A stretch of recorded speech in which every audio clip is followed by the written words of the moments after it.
Hi friends, welcome to Homegrown Homestead, and this is Liz. Today I'm going to work on a centerpiece for our makeshift table. We really don't have a true dining room table yet. And the BW3 garlic parmesan chicken was really good. So as I put this centerpiece together, I really had no idea what it was going to look like at the end. I think I like how it turned out. Give me your feedback if I should have kept something in there, take something out, anything. I'll take any feedback whatsoever. So you'll see as I go through this, I'm like, keep messing with it. But I think I like it at the end.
As I was checking my lettuce today, I see on the left side there something's been eating my kale.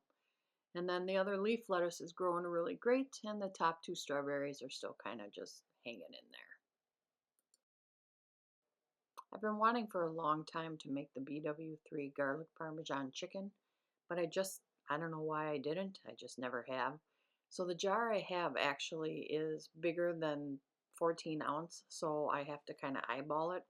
And it's very simple. You spray your crock pot, and then you put about 2 to 3 chicken breasts in there, and a brick of cream cheese, and the garlic parmesan sauce, and milk, and parmesan cheese. And if you want to put salt, pepper, I wouldn't add any more salt because everything you put in there is very salty as it is. But I also wanted to put in there some chicken stock. Well, when we ate it, I do like the fact that I had a little bit of chicken stock in there, but from what you can see, I didn't put in enough milk. It was very spicy, which I didn't mind, but too spicy.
A lot of people get out their hand mixer, and then this shreds very easily. I had this on there 6 to 8 hours. It was closer to 8, so it was very simple to shred with a fork. The chunky cream cheese that you see there, it totally melts away. And then I served this on penne pasta, and I found out that I needed a lot more milk. I know I eyeballed it, and I thought the chicken stock would make up for some of the liquid. I will not remove the chicken stock, excuse me, from the next time, but I added in like another 3/4 of a cup of milk on the leftovers. That's much better. So I think in the original time, I'm going to put a whole cup of milk. The leftovers we had for a little bit the next day for lunch, and it was really good. And in fact, it's very good cold. So thank you, everybody. I'll see you next time. Enjoy.